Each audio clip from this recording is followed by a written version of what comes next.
नमस्कार दोस्तों, आज हम एनसीईआरटी क्लास 8 की हिस्ट्री का चैप्टर 4 पढ़ेंगे। चैप्टर का नाम है आदिवासी दिक्कू और एक स्वर्ण युग की कल्पना। तो चलो दोस्तों शुरू करते हैं। 1895 में बिरसा नाम के एक आदमी को झारखंड में छोटा नागपुर के जंगलों और गांवों में घूमते देखा गया। लोग कहते थे कि उसके पास चमत्कारी शक्तियां हैं, वह सारी बीमारियां दूर कर सकता था और अनाज की छोटी सी डेयरी को कई गुना बढ़ा देता था। बिरसा ने खुद यह ऐलान कर दिया था कि उसे भगवान ने लोगों की रक्षा, उनको दिक्कुओं बाहरी लोगों की गुलामी से आज़ाद कराने के लिए भेजा है। कुछ समय के भीतर हजारों लोग बिरसा के पीछे चलने लगे। वे उसे भगवान मानते थे। उन्हें यकीन था कि वह उनकी समस्याएं दूर करने आया है। बिरसा का जन्म एक मुंडा परिवार में हुआ था। मुंडा एक जनजातीय समूह है जो छोटा नागपुर में रहता है। बिरसा के समर्थकों में इलाकों के दूसरे आदिवासी संथाल और उरांव भी शामिल थे। ये सभी अपने आसपास आ रहे बदलाव और अंग्रेज शासन के कारण पैदा हो रही समस्याओं से बेचैन थे। उनकी परिचित जीवन पद्धति नष्ट होती दिखाई दे रही थी, आजीविका खतरे में थी और धर्म छिन्न भिन्न हो रहा था। बिरसा किन समस्याओं को हल करना चाहता था? उन्हें दिक्कू कहा जा रहा था। वे बाहरी लोग कौन थे?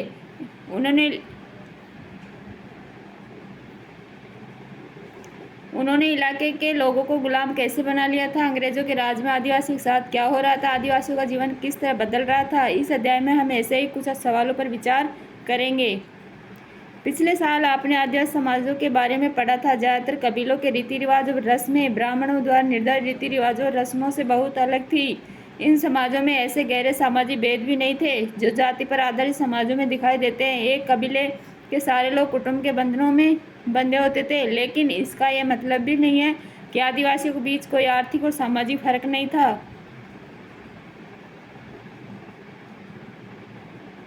चित्रे देखो, उड़ीसा के डोंगरिया कंदी कबीले की महिलाएं बाजार जाते हुए नदी से गुजर रही है। ये देखो,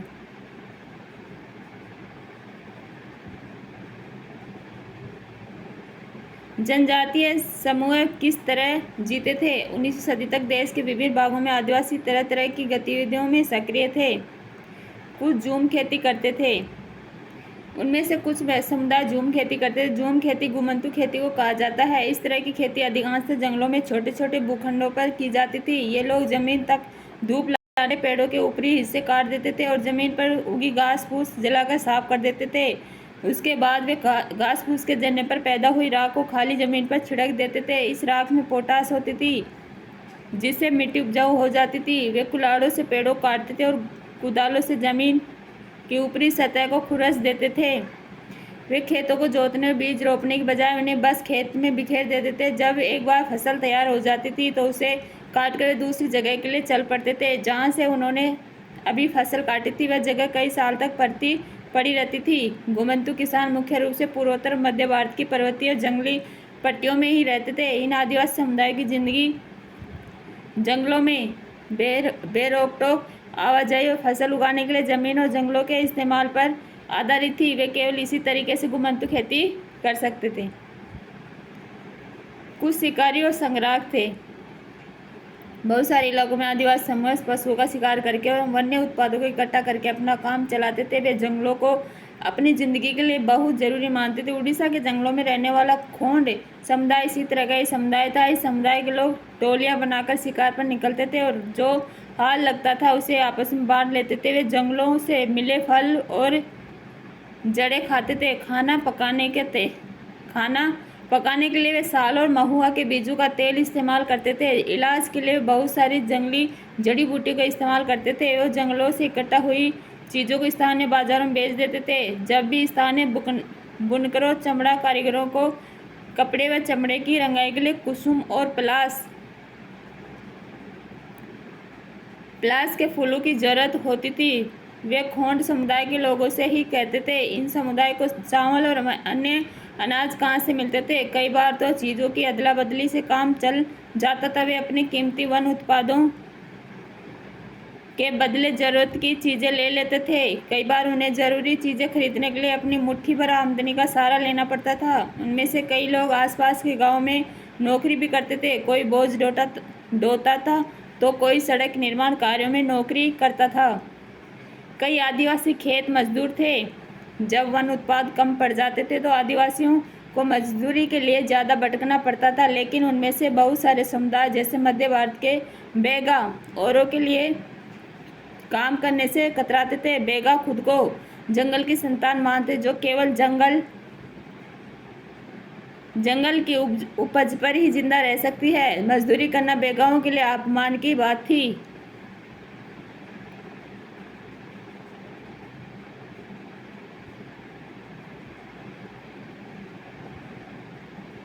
चित्र 2 देखो। डोंगरिया कंद कबीले की औरतें पंडानू की पत्तियां इकट्ठा करके ला रही हैं। इन पत्तियों से पतले बनाई जाएंगी।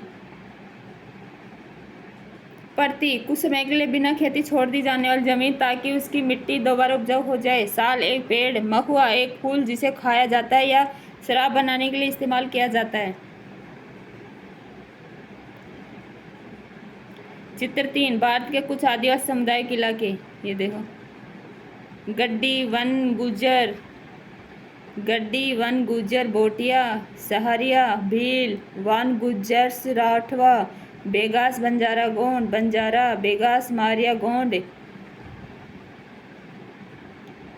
ये संताल मुंडा उराव संथाल पराजा पांडा कंडा कोया सौरा खोंड कोया बंजारा गोंड अपाटनी निसी नागा खासी हजंग रियांग माला इरुलर। कुछ जानवर पालते थे।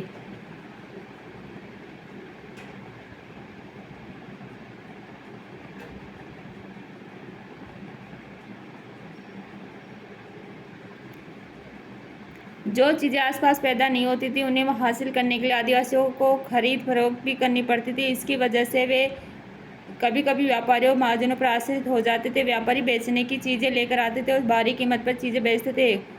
सूदखोर महाजन भी आदिवासियों को कर्जा तो देते थे, लेकिन उसका ब्याज बहुत ज़्यादा होता था। इस तरह बाजार और वाणिज्य ने आदिवासियों को कर्ज और गरीबी में धकेल दिया था। लिहाजा वे महाजनों और व्यापारियों को बाहरी शैतान और अपनी सारी मुसीबतों की जड़ मानने लगे थे।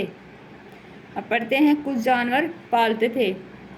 बहुत सारे आदिवासी समूह जानवर पालकर अपनी ज़िंदगी चलाते थे। वे चरवाहे थे जो मौसम के हिसाब से मवेशियों भेड़ों के रेवड़ लेकर यहाँ से वहाँ जाते रहते थे। जब एक जगह घास खत्म हो जाती तो वे दूसरे इलाके में चले जाते थे। पंजाब के पहाड़ों में रहने वाले वन गुज्जर, आंध्र प्रदेश के लबाड़ी आदि समुदाय गाय भैंस के झुंड पालते थे। कुल्लू के गद्दी समुदाय के लोग गडरिये थे और कश्मीर के बकरवाल बकरियां पालते थे। अगले साल इतिहास की पाठ्य पुस्तक में आप उनके बारे में विस्तार से पढ़ेंगे। स्रोत देखो। एक शिकार का वक्त बुआई का वक्त, नए खेतों में जाने का वक्त।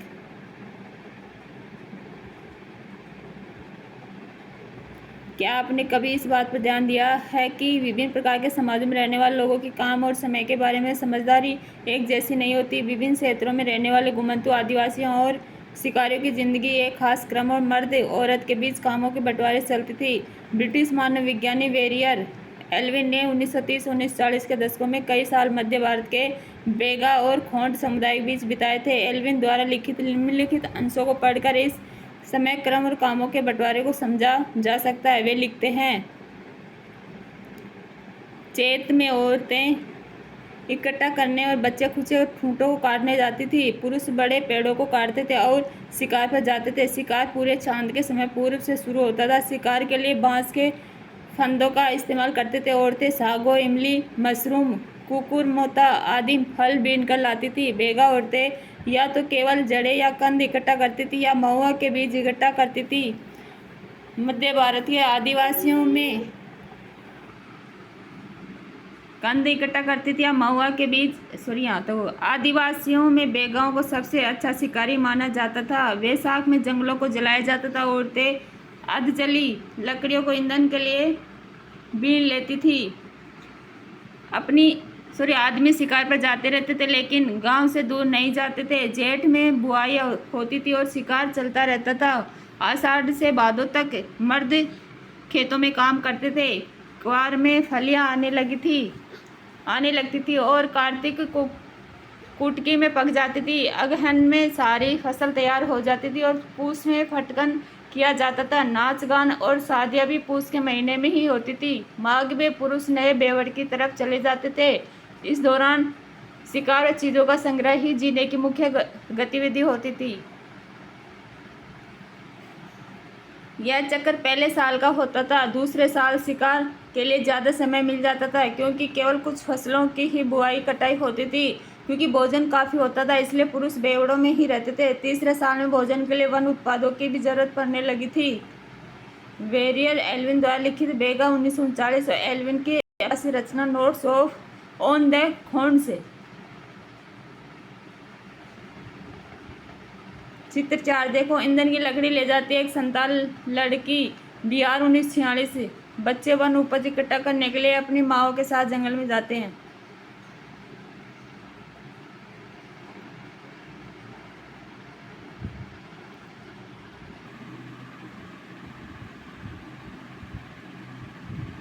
कुछ लोग एक जगह खेती करते थे। 19वीं सदी से पहले ही बहुत सारे जनजातीय कबीले एक जगह टिक कर खेती करने लगे थे। वे बार बार जगह बदलने की बजाय साल दर साल एक ही जगह खेती करते थे। वे हलों का इस्तेमाल करने लगे थे और धीरे धीरे उन्हें ज़मीन पर अधिकार भी मिलते जा रहे थे। बहुत सारे समुदायों में छोटा नागपुर के मुंडाओं की तरह जमीन पूरे कबीले की संपत्ति होती थी। कुल के सभी सदस्यों को उन मूल निवासियों का वंशज माना जाता था जिन्होंने सबसे पहले आकर जमीन को साफ किया था। लिहाजा जमीन पर सभी का बराबर हक होता था। फिर भी अक्सर ऐसा होता था कि कुल के कुछ लोग औरों से ज़्यादा ताकत जुटा लेते थे। कुछ मुखिया बन जाते थे और बाकी उनके अनुयायी होते थे तो ताकतवर होते थे। जो ताकतवर होते थे वो खुद खेती करने की बजाय अक्सर अपनी ज़मीन बटाई पर दे देते थे। ब्रिटिश अफसरों को गोंड और संताल जैसे एक जगह ठहर कर रहने वाले आदिवासी समूह शिकारी संग्रह या घुमंती खेती करने वालों के मुकाबले ज़्यादा सभ्य दिखाई देते थे। जंगलों में रहने वालों को जंगली और बर्बर माना जाता था। अंग्रेजों को लगता था कि उन्हें स्थायी रूप से एक जगह बसाना और सभ्य बनाना जरूरी है। औपनिवेशिक शासन से आदिवासियों के जीवन पर क्या असर पड़े? ब्रिटिश शासन के दौरान आदिवासी समूह का जीवन बदल गया। आओ देखें कि ये बदलाव क्या थे।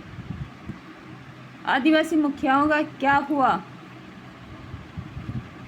अंग्रेजों के आने से पहले बहुत सारे इलाकों में आदिवासी मुखियाओं का महत्वपूर्ण स्थान होता था। उनके पास औरों से ज़्यादा आर्थिक ताकत होती थी और वे अपने इलाके पर नियंत्रण रखते थे। कई जगह उनकी अपनी पुलिस होती थी और ज़मीन पर एवं वन प्रबंधन के स्थानीय नियम खुद बनाते थे। ब्रिटिश शासन के तहत आदिवासी मुखियाओं के कामकाज अधिकार काफ़ी बदल गए थे। उन्हें कई गांवों पर ज़मीन का मालिकाना तो मिला रहा लेकिन उनकी शासकीय शक्तियाँ छिन गई और उन्हें ब्रिटिश अधिकारियों द्वारा बनाए गए नियमों को मानने के लिए बाध्य कर दिया।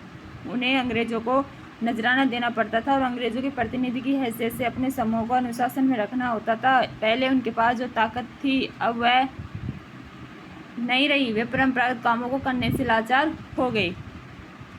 घुमंतू काश्तकारों का क्या हुआ? ऐसे समूह से अंग्रेजों को काफ़ी परेशानी थी जो यहाँ वहाँ भटकते रहते थे और एक जगह ठहर कर नहीं रहते थे। वे चाहते थे कि आदिवासियों के एक समूह एक जगह स्थायी रूप से रहे और खेती करे। स्थायी रूप से एक जगह रहने वाले किसानों को नियंत्रित करना आसान था। अंग्रेज अपने शासन के लिए आमदनी का नियमित स्रोत भी चाहते थे। फलस्वरूप उन्हें ज़मीन के बारे में कुछ नियम लागू कर दिए। उन्हें ज़मीन को माप कर प्रत्येक व्यक्ति का हिस्सा तय कर दिया। उन्हें यह भी तय कर दिया कि किसे कितना लगान देना होगा। कुछ किसानों को भूस्वामी और दूसरों को पट्टेदार घोषित किया। जैसा कि आप देख चुके हैं अध्याय 2, पट्टेदार अपने भूस्वामी का भाड़ा चुकाते थे और भूस्वामी सरकार को लगान देते थे। झूम काश्तकारों को स्थायी रूप से बसाने की अंग्रेजों की कोशिश बहुत कामयाब नहीं रही। जहाँ पानी कम हो और मिट्टी सूखी हो वहाँ हलों से खेती करना आसान नहीं होता, बल्कि हलों की मदद से खेती करने वाले झूम काश्तकारों को अक्सर नुकसान ही हुआ क्योंकि उनके खेत अच्छी उपज नहीं दे पा रहे थे। इसलिए पूर्वोत्तर राज्यों के झूम काश्तकार इस बात पर अड़े रहे कि उन्हें परंपरागत ढंग से ही जीने दिया जाए। व्यापक विरोध के फलस्वरूप अंग्रेजों को आखिरकार उनकी बात माननी पड़ी और ऐसे कबीलों को जंगल के कुछ हिस्सों में घुमंतु खेती की छूट दे दी गई। चित्र 6 देखो, गुजरात के एक जंगल में खेती करती भील औरतें। घुमंतु खेती गुजरात के बहुत सारे वन क्षेत्रों में अभी भी जारी है। आप देख सकते हैं कि यहाँ पेड़ों को काट दिया गया है और खेती के लिए ज़मीन साफ कर दी गई है। देखो,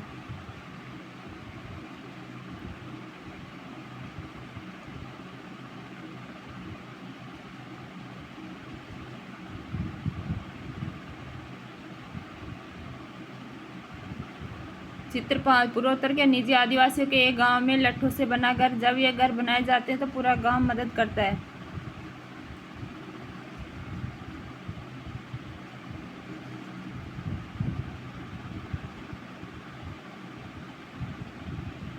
वन कानून और उनके प्रभाव। जैसा कि आपने देखा कि आदिवासी समूह का जीवन जंगलों से जुड़ा हुआ था, अतः वन कानूनों में आए बदलावों से आदिवासियों के जीवन पर भी। चित्र 7 देखो, आंध्र प्रदेश में धान के खेत में काम करते आदिवासी समतल मैदानों जंगलों में धान की खेती के बीच फर्क को देखो। जीवन पर भी भारी असर पड़ा। अंग्रेजों ने सारे जंगलों पर अपना नियंत्रण स्थापित कर लिया था और जंगलों को राज्य की संपत्ति घोषित कर दिया। कुछ जंगलों को आरक्षित वन घोषित कर दिया गया। ये ऐसे जंगल थे जहां अंग्रेजों की जरूरतों के लिए इमारती लकड़ी पैदा होती थी। इन जंगलों में लोगों को स्वतंत्र रूप से घूमने, झूम खेती करने और फल इकट्ठा करने या पशुओं का शिकार करने की इजाज़त नहीं थी। ऐसी सूरत में झूम काश्तकार किस तरह जिंदा रह सकते थे? इसलिए उनमें से बहुतों को काम और रोजगार की तलाश में मजबूरन दूसरे इलाकों में जाना पड़ा। जैसे ही अंग्रेजों ने जंगलों के भीतर आदिवासियों के रहने पर पाबंदी लगा दी, उनके सामने एक समस्या पैदा हो गई। समस्या यह थी कि रेलवे स्लीपर्स के लिए पेड़ काटने और लकड़ी को एक जगह से दूसरी जगह ले जाने के लिए मजदूरों का इंतजाम कहाँ से किया जाए। औपनिवेशिक अधिकारियों ने इसका भी एक हल ढूंढ निकाला। उन्होंने तय किया कि झूम काश्तकारों को जंगल में जमीन के छोटे टुकड़े दिए जाएंगे और उन्हें वहाँ खेती करने की भी छूट होगी, बशर्ते गांव में रहने वालों को वन विभाग के लिए मजदूरी करनी होगी और जंगलों की देखभाल करनी होगी। इस तरह बहुत सारे इलाकों में वन विभाग ने सस्ते श्रम की आपूर्ति सुनिश्चित करने के लिए वन गांव बसा दिए। स्रोत 2 अंग्रेजों के इस देश में जीना कितना कठिन है। 1930 के दशक में वेरियर एल्विन ने मध्य भारत में रहने वाले बेगा आदिवासियों के इलाकों का दौरा किया। एल्विन ने इन लोगों के रीति रिवाज, उनकी कला और लोक संस्कृति को जानना चाहते थे। उन्होंने बेगाओं के बहुत सारे गीत इकट्ठे किए और जिनमें से इस बात पर शिकायत की गई कि अंग्रेजों के शासन में बेगा कितने बुरे दौर से गुजर रहे हैं।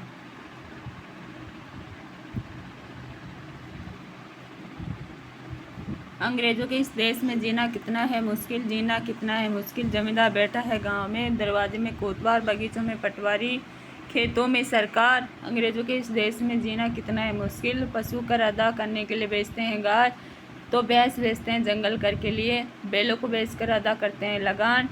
भोजन पाए कहाँ से अंग्रेजों के इस देश में। वेरियर एल्विन एवं Somra Hiwale songs of the मेकल। बहुत सारे आदिवासी समूहों ने औपनिवेशिक वन कानूनों का विरोध किया। उन्होंने नए नियमों का पालन करने से इनकार कर दिया और इन्हीं तौर तरीकों से चलते रहे जिन्हें सरकार गैर कानूनी घोषित कर चुकी है। कई बार उन्होंने खुलेआम बगावत भी कर दी। 1906 में सोंग्रम संगमा द्वारा असम में और 1930 के दशक मध्य प्रांत में हुआ वन सत्याग्रह इसी तरह के विद्रोह थे। व्यापार की समस्या। 19वीं शताब्दी के दौरान जनजातीय समूहों ने पाया कि व्यापारी और महाजन जंगलों में जल्दी आने लगे। वो वन उपज खरीदने, नगद कर्जा देने और आदिवासियों को मजदूरी पर रखने के लिए आ रहे थे। इन सारे बदलावों से क्या असर पड़ने वाले हैं, यह समझने में आदिवासियों को कुछ समय लगा। यह समझने के लिए आइए रेशम उत्पादकों की स्थिति को देखें। 18वीं सदी में भारतीय रेशम की यूरोपीय बाजारों में भारी मांग थी। भारतीय रेशम की अच्छी गुणवत्ता सबको आकर्षित करती थी और भारत का निर्यात तेजी से बढ़ रहा था। जैसे जैसे बाजार फैला, ईस्ट इंडिया कंपनी के अफसर इस मांग को पूरा करने के लिए रेशम उत्पादन पर जोर देने लगे। वर्तमान झारखंड में स्थित हजारीबाग के आसपास रहने वाले संतान रेशम के कीड़े पालते थे। रेशम के व्यापारी अपने एजेंटों को बेचकर आदिवासियों को कर्ज देते थे और उनके कर्मी कोषों को इकट्ठा कर लेते थे। 1000 कर्मी कोषों के लिए 3-4 रुपये मिलते थे। इसके बाद इन कर्मी कोषों को बर्धमान या गया भेज दिया जाता था, जहां उन्हें 5 गुना कीमत पर बेचा जाता था। अन्य आयातकों रेशम उत्पादकों के बीच कड़ी का काम करने वाले बिचौलियों को जमकर मुनाफा होता था। रेशम उत्पादकों को बहुत मामूली फायदा मिलता था। स्वाभाविक है कि बहुत सारे आदिवासी समुदाय बाजारू व्यापारियों को अपना सबसे बड़ा दुश्मन मानने लगे थे। चित्र 9 देखो, चटाई बुनती एक हौजांग औरत। औरतों के लिए घरेलू काम सिर्फ घर तक ही सीमित नहीं था, वे खेतों और कारखानों में अपने बच्चों को साथ लेकर जाती थी।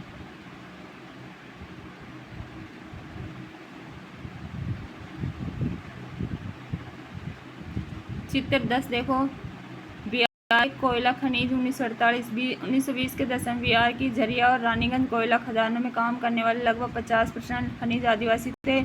अंधेरी और दम गोटू खदानों की गहराई में काम करना न केवल शरीर को तोड़ना था, बल्कि यह खतरनाक था। यह अक्सर सचमुच जान लेता था। 1920 के दशक में देश के कोयला खदानों में हर साल 2000 से ज़्यादा मजदूर मारे जाते थे।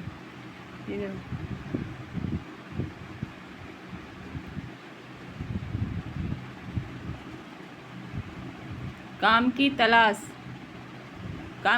में घर से दूर जाने वाले आदिवासियों की दशा तो और भी खराब थी। 19वीं सदी के आखिर से ही चाय बागान फैलने लगे थे। खनन उद्योग भी एक महत्वपूर्ण उद्योग बन गया था। असम के चाय बागानों और झारखंड की कोयला खदानों में काम करने के लिए आदिवासियों को बड़ी संख्या में भर्ती किया गया। इन लोगों को ठेकेदारों की मार्फत भर्ती किया जाता था।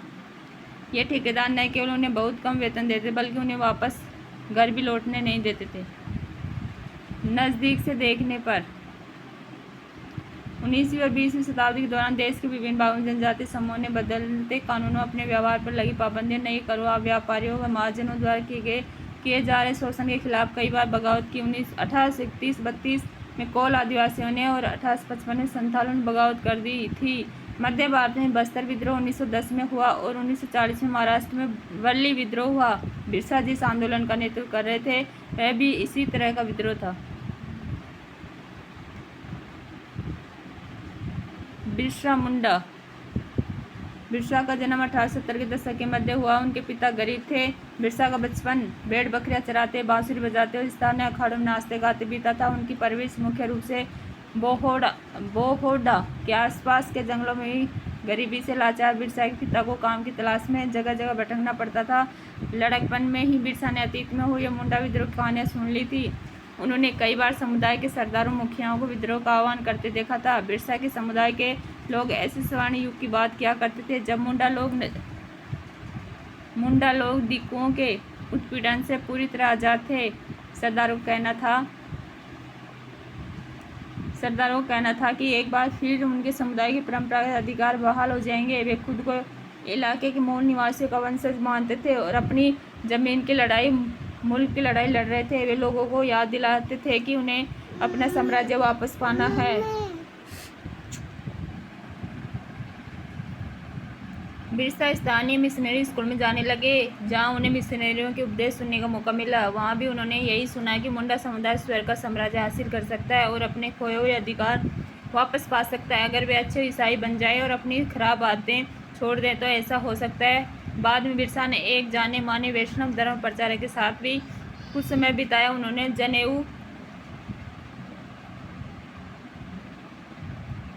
जनेऊ धारण किया और शुद्धता दया पर जोर देने लगे। अपनी किशोरावस्था में बिरसा जिन विचारों के संपर्क में आए उनसे वह काफ़ी गहरे तौर पर प्रभावित थे। बिरसा का आंदोलन आदिवासी समाज को सुधारने का आंदोलन था। उन्होंने मुंडाओं से आह्वान किया कि वे शराब पीना छोड़ दे, गाँव को साफ रखे, डायन व जादू टोने विश्वास न करे। यहाँ ध्यान देने वाली बात यह है कि बिरसा ने मिशनरी और हिंदू जमींदारों का भी लगातार विरोध किया। वह उन्हें बाहर का मानते थे जो मुंडा जीवन के शैली को नष्ट कर रहे थे। 1895 में बिरसा ने अपने अनुयायियों से आह्वान किया कि वे अपने गौरवपूर्ण अतीत को पुनर्जीवित करने के लिए संकल्प लें। वे अतीत के एक ऐसे स्वर्ण युग सतयुग की चर्चा करते थे जब मुंडा लोग अच्छा जीवन जीते थे। तटबंध मानते थे, कुदरती झरनों को नियंत्रित करते थे, पेड़ और बाग लगाते थे, पेट पालने के लिए खेती करते थे। उस काल्पनिक युग में मुंडा अपने बिरादरों और रिश्तेदारों का खून नहीं बहाते थे, वे ईमानदारी से जीते थे। बिरसा चाहते थे कि लोग एक बार फिर अपनी ज़मीन पर खेती करें, एक जगह टिक कर रहे और अपने खेतों में काम करें। अंग्रेजों को बिरसा आंदोलन के राजनीतिक उद्देश्य से बहुत ज़्यादा परेशानी थी। यह आंदोलन मिशनरियों, महाजनों, हिंदू भूस्वामियों, सरकार को बाहर निकालकर बिरसा के नेतृत्व में मुंडा राज स्थापित करना चाहता था। स्रोती लहू लुआन मेरे कंधे। मुंडा आदिवासी गीतों में उनके कष्ट झलकते थे। हाय कोलू के बेल की तरह मैं लहू लुआन मेरे कंधे, जमींदार के दूध दिन और रात करते हैं मुझे परेशान, बड़बड़ाता हूँ मैं यही दिन और रात। हाय यही है मेरी हालत, नहीं है मेरा कोई ठिकाना, नहीं है मेरी कोई खुशियाँ। वैष्णव, विष्णु की पूजा करने वाले वैष्णव कहलाते हैं। यह आंदोलन उन्हीं ताकतों को मुंडाओं की सारी समस्याओं व कष्टों का स्रोत मानता था। अंग्रेजों की भूनीतियाँ उनकी परंपरा भूमि व्यवस्था को नष्ट कर रही थी। हिंदू भूस्वामी महाजन उनकी जमीन छीनते जा रहे थे और मिशनरी उनकी परंपरा संस्कृति की आलोचना करते थे। जब आंदोलन फैलने लगा तो अंग्रेजों ने सख्त कार्रवाई का फैसला लिया। उन्होंने 1895 में बिरसा को गिरफ्तारी किया और दंगे फसाद के आरोप में 2 साल की सजा सुनाई। 1897 में जेल से लौटने के बाद बिरसा समर्थन जुटाते हुए गांव-गांव घूमने लगे। उन्होंने लोगों को उकसाने के लिए परंपरा प्रतीक और भाषा का इस्तेमाल किया। वे आह्वान कर रहे थे कि उनके नेतृत्व में साम्राज्य की स्थापना के लिए रावणों, दिक्कू, यूरोपियों को तबाह कर दें। बिरसा के अनुयायी दिक्कू यूरोपीय सत्ता के प्रतीकों को निशाना बनाने लगे। उन्होंने थानों और चर्चों पर हमले के लिए महाजनों, जमींदारों की संपत्तियों पर दावा बोल दिया। सफ़ेद झंडा बिरसा राज का प्रतीक था। सन 1900 में बिरसा की है जिसे मृत्यु हो गई। आंदोलन ठंडा पड़ गया। यह आंदोलन 2 मायनों महत्वपूर्ण था। पहला, इसने औपनिवेशिक सरकार को ऐसे कानून लागू करने के लिए मजबूर किया जिनके जरिए दिक्कू लोग आदिवासी की जमीन पर आसानी से कब्जा न कर सके। दूसरा, इसने एक बार फिर जता दिया कि अन्याय का विरोध करने और औपनिवेशिक शासन के विरुद्ध अपने गुस्से को अभिव्यक्त करने में आदिवासी सक्षम है। उन्होंने अपने खास अंदाज में अपनी खास रस्मों और संघर्ष के प्रतीकों के जरिए इस काम को अंजाम दिया।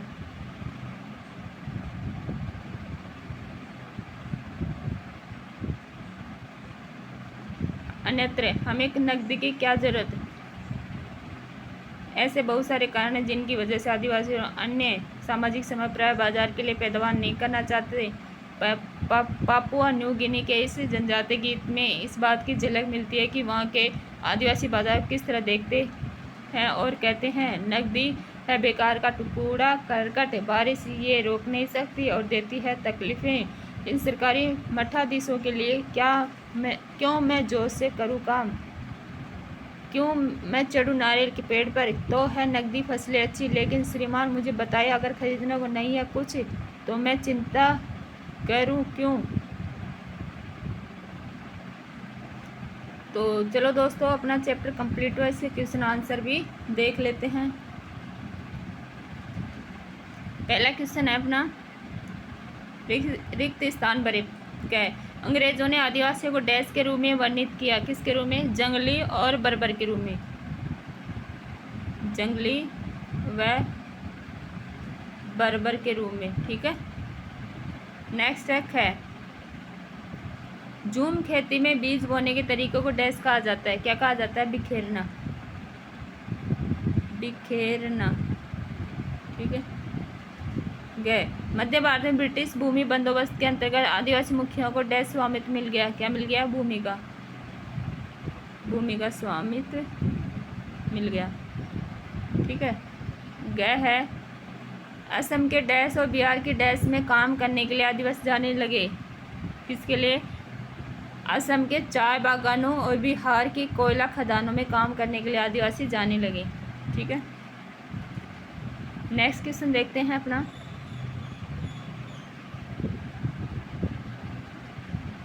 सही या गलत बताइए। झूम काश्तकार जमीन की जुताई करते हैं और बीज रोपते हैं, नहीं ऐसा नहीं, गलत है। व्यापारी संतालों से, नेक्स्ट है, व्यापारी संतालों से कृमि कोष खरीदकर उसे 5 गुना ज़्यादा कीमत पर बेचते थे, हाँ ये सही है। बेचते थे। नेक्स्ट है अपना, बिरसा ने अपने अनुयायियों का आह्वान किया कि वे अपना शुद्धिकरण करें, शराब पीना छोड़ दें और डायन व जादू टोने जैसी प्रथाओं में यकीन न करें। क्या ऐसा कहा था? हाँ, ऐसा कहा था, सही है। नेक्स्ट है अपना,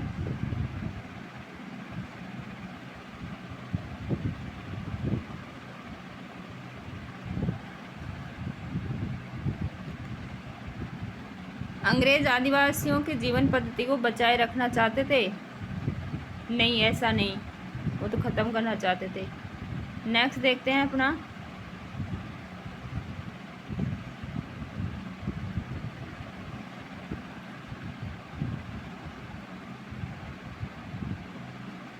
आइए विचार करें। थर्ड क्वेश्चन है, ब्रिटिश शासन में घुमंतू काश्तकारों के सामने कौन सी समस्याएं थी?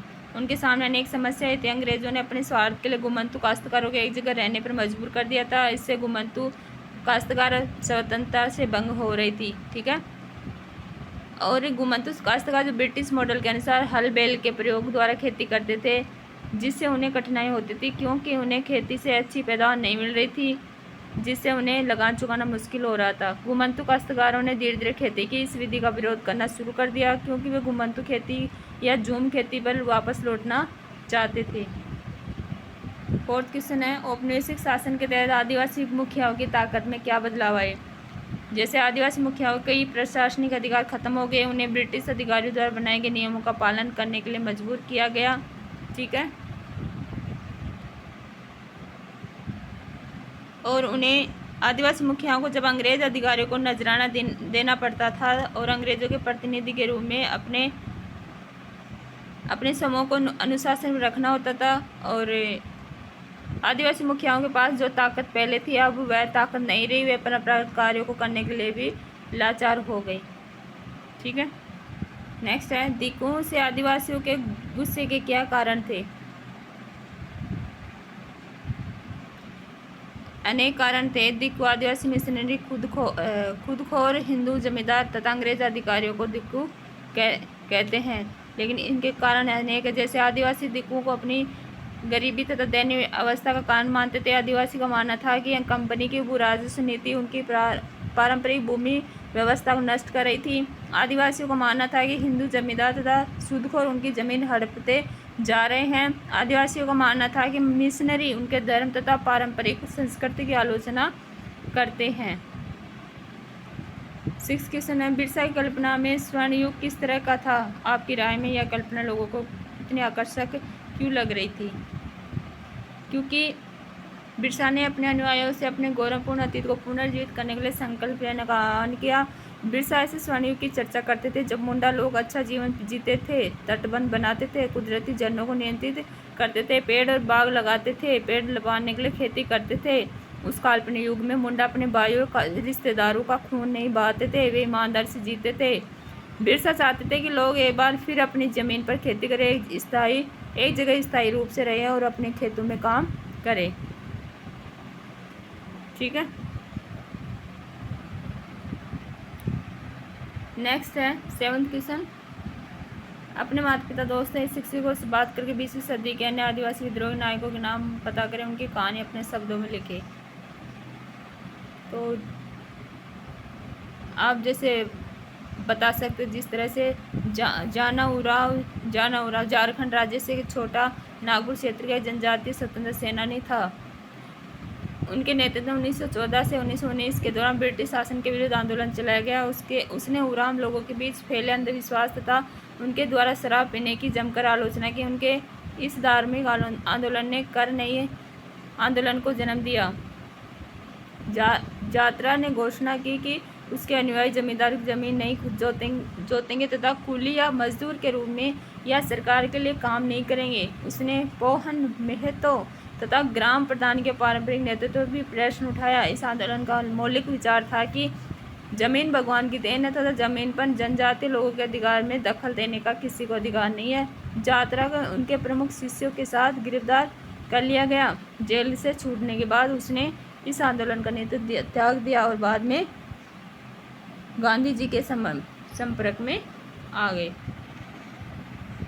इस तरह से अपना चैप्टर कंप्लीट हुआ और क्वेश्चन आंसर भी देख लिए। तो नेक्स्ट चैप्टर में जल्दी मिलते हैं। Thank you.